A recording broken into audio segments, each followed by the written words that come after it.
Welcome back to Wildsunne Art Studio. My name is Robinsunne. This is take 2 of the video today. Isn't this pretty? So what I'm doing is, here, let's use this piece, it's bigger. I'm taking some of my patterns for, these are stacked medallions. Here's one that's done with 3. So there's a top layer, a pale gray layer, and back to the medium gray. So I want to make more stacked medallions like this so that I can make more stacked medallions like this. There's another one. There's another one. And there's another one. So these have bling and they have paper cuts and my fake washi tape and these lovely feathers. So we'll get there, but step 1 is to take these patterns and, oh no, we still need this one here. That one can go.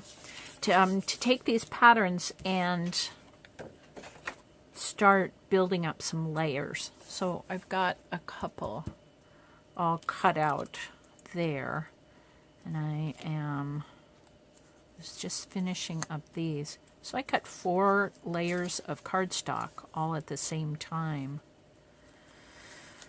That seemed to work out pretty well. So that makes everything go faster. Yay! 1, 2, 3. Yep, that'll work.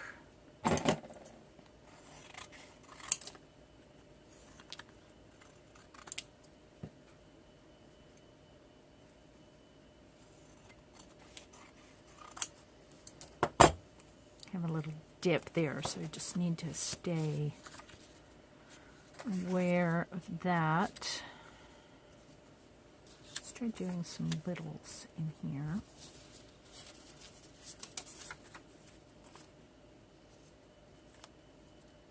Okay, we're only going to get 2 of them. So I showed you how to do these in the last video that I deleted because yeah, I wasn't doing such a good job.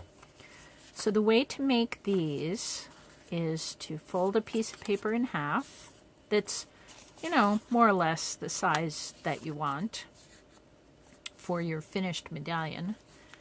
And I just love this part, you know, where we get to make our own designs and decide what I like.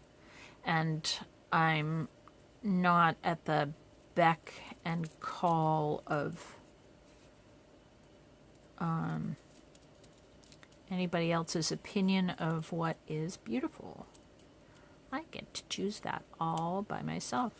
So here's the folded sides, and I just cut out a little wiggly line, and hopefully I will like the pattern that I have made.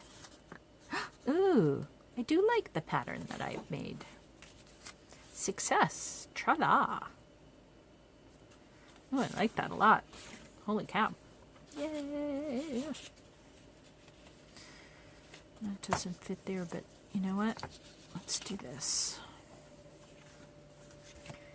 Alright, so then we take this, the colors are cardstock, and this paper is just office paper. And so very carefully we trace around, and in the first video that didn't work out so well, I was talking about how to get around the fact that I'm putting pencil marks on my cardstock. So I've worked out that there are 3 ideas for how to get rid of them. The first idea is maybe, obviously, to just spend time erasing the marks you don't want to see. So that's in the done pile. And I'm going to clip these together because I've got 1, 2, 3, 4 layers of cardstock and I don't want it to move around while I am cutting. So you can erase them. You can also cut just inside the pencil lines. Changes the shape just a tiny, tiny bit, but you also don't have to erase those. You can also, if I missed and there still is some pencil around here, you can just turn it over to the side that doesn't have any pencil. And, of course, this is actually 4 ideas. These 3 cards that are underneath, I haven't traced on them, so they don't have any pencil marks to begin with. So,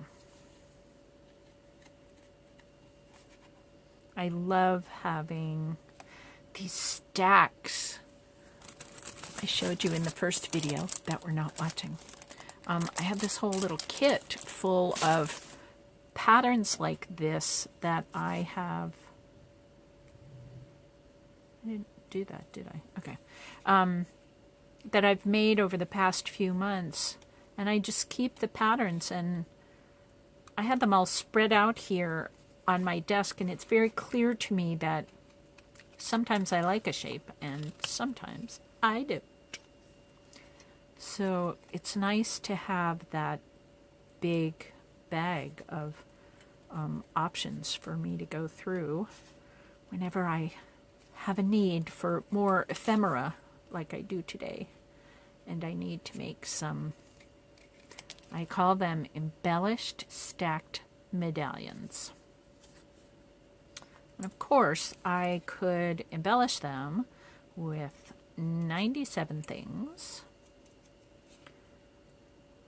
Lace and ribbon and pictures and photographs and writing. I could also be cutting these out of watercolor drawings or copies of acrylic painted papers, which is actually a very fun thing. Okay, so I've got 4 more medallions to use. Yay!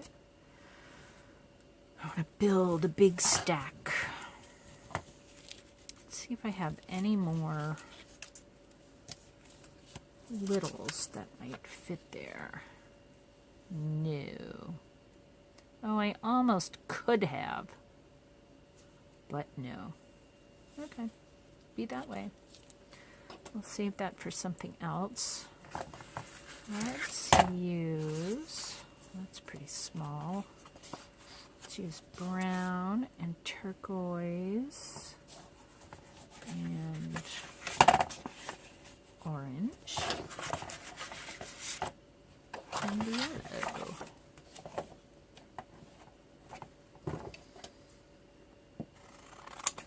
Cut some of this down. So I think what I will do to make this video not 100 years long is I will, well, isn't that something or other? Does that fit? Yeah, it really does. Is that we will just play here for a little while and go over this process and talk about something lovely. And then I'll come back for the next layer of, ooh, that's pretty close. That will be tricky to cut out. So what is something glorious and wonderful that we could talk about? Ooh, this is a thought I had. I was watching, I don't know what to call them, woo-woo videos.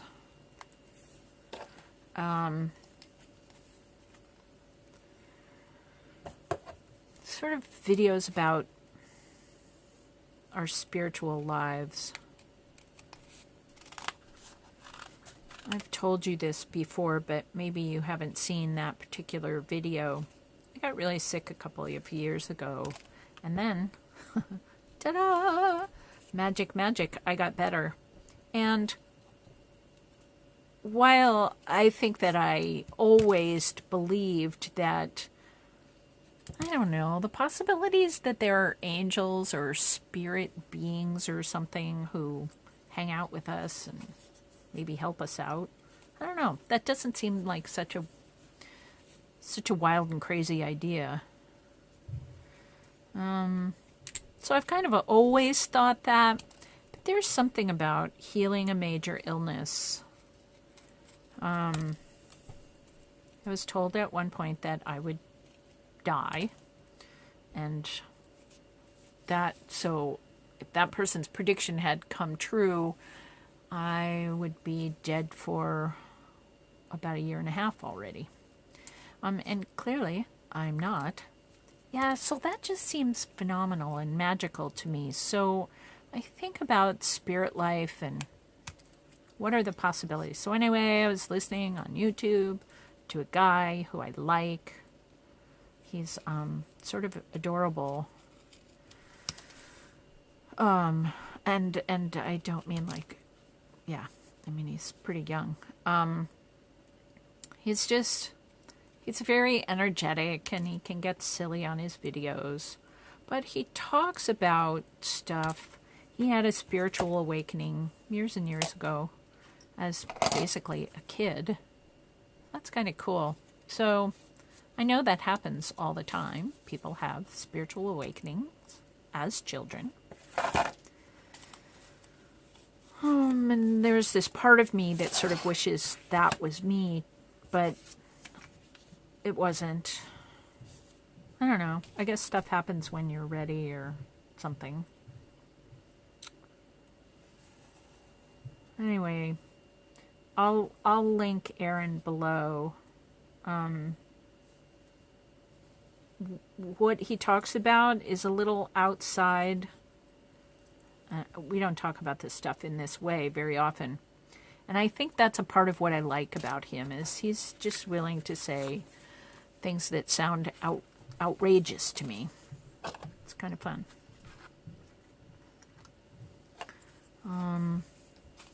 So I will link him. But I was thinking as I was watching him about how human beings have superpowers.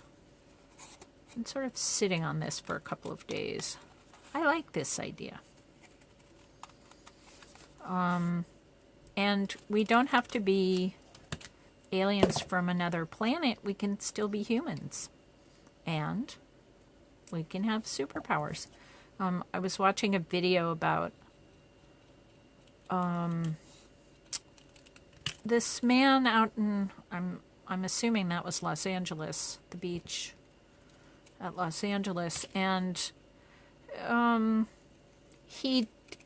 think what must be true about him is that he crosses from one reality into another. So he sounds like he's talking nonsense, that he's not talking English, and then he sounds like he's talking English again. I mean, it doesn't sound like anything else. It's not like it sounds like French or Swahili or Chinese or anything. He just has language that sounds like language, and then other sounds that come out of his mouth that don't sound like anything I'm familiar with. And he levitated. So, like, supposedly only Superman can do that, right? But here's this kind of homeless guy on the beach in California, and he's levitating. It's kind of wild to watch. So there were all these people there who were going, oh my goodness, look. And they got out their phones and cameras and were taking pictures. But I healed this big, horrible illness. So, I mean, it actually wasn't a horrible illness. I mean, sure, it could have killed me. But the thing was, I wasn't paying attention spiritually at the time. And My body said, oh, guess what? We really, really need you to be paying attention. And you're not, and we've tried getting your attention in several ways, and you keep not paying attention. So we'll try this. How about stage 4 cancer? So that got my attention, by the way. And I did a whole lot of work, spiritual work and emotional work, and I did Reiki and did all kinds of things. And it got very clear to me. Well, actually, there was this one wonderful, wonderful woman who just kept saying, no, it's really possible to not be sick anymore. I was like, really? Are you kidding me? And I would go to her office and she would give me Reiki and she would say, yeah, it's totally possible. And I'd say, really? Are you kidding me? And she was not kidding me. It's totally possible. And it just seems like that's kind of a superpower. Some days I'm kind of sure what I did to get well. And a lot of days it just seems like flat out magic. So, it seems like a superpower. And I know that there are people, I personally know there are people who can see energy, who can, well, I think a lot of us can feel energy in our hand. We can understand emotions. Sort of before we're in the room, we can tell what's going on emotionally. I totally believe that. Oh, there's another woman I have found thrilling to watch. Her name is Teal Swan, and I will link her and Aaron. Teal had a astonishing childhood, in part because she was, I'm pretty sure this is her story, that she was actually born clairaudient, clairsentient, clairvoyant. Like, she can actually see energy patterns in what I would call the air between me and my paper. And she would see energy patterns. I can't do that, but I totally believe that she can. So that seems like a superpower. And I was just thinking that, like this, various kinds of superpowers are way more normal than we think they are. You ever hear the stories about 9/11, how the Twin Towers could have, if they were full at 10 o'clock in the morning, like on a work day, which you might expect, they could have had something like 10,000 people in them. And this subway line wasn't running because they hit something or other. And there were backups on the roads coming into New York that day that were more than usual. And various people had family emergencies and they'd called in and said, I'm going to be a couple hours late. I need to take vacation hours for this. Like, there were just story after story of all these people. Apparently, there were only 3,000 people in the buildings, something like that, on when the planes hit. So that seems like superpowers on a cultural level. So amazing. And God bless all the people who lost family in, and I don't know how to explain why some people lost their lives and some people didn't. It's just astounding that not everybody lost their lives.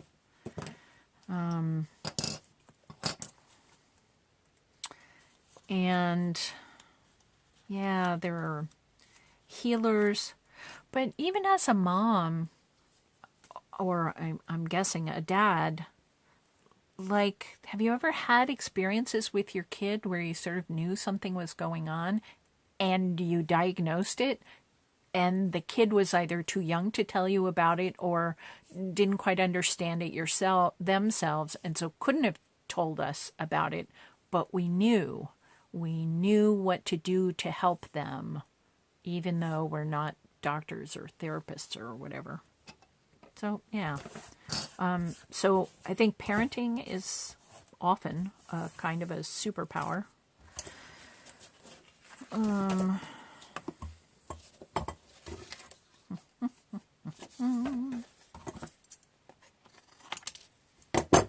So I just wanted to say that I believe in human superpowers.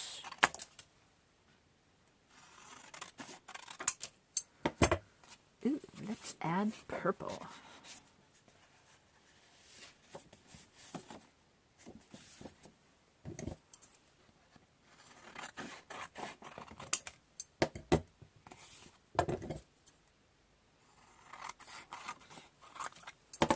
So I'm just going to do one more cut, and then off camera I will finish cutting out all of these papers, and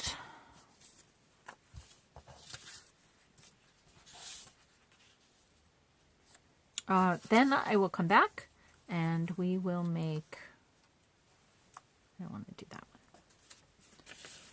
one. Yes, we will.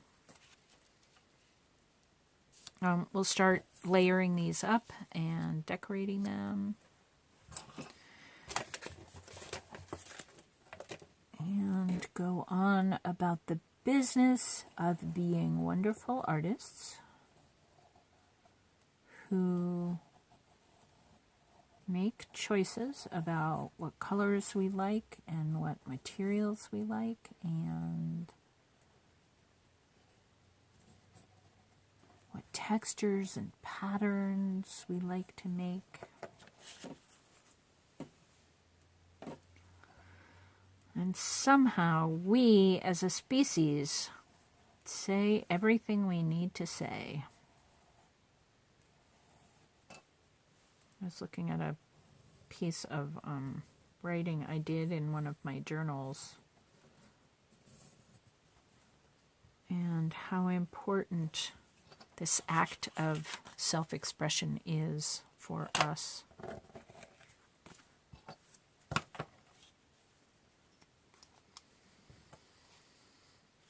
And how important it is to be an artist. And just regularly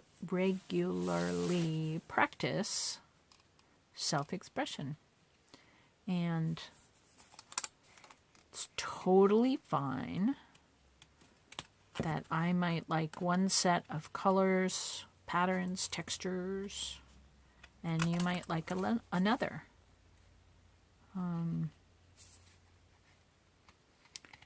And between us, all of us,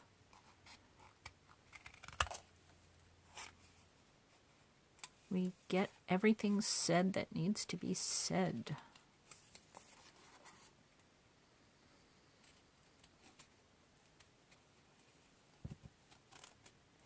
And today, one of the things that I'm feeling like needs to be talked about is how we humans are, I mean, maybe it's superpowers and maybe it's not.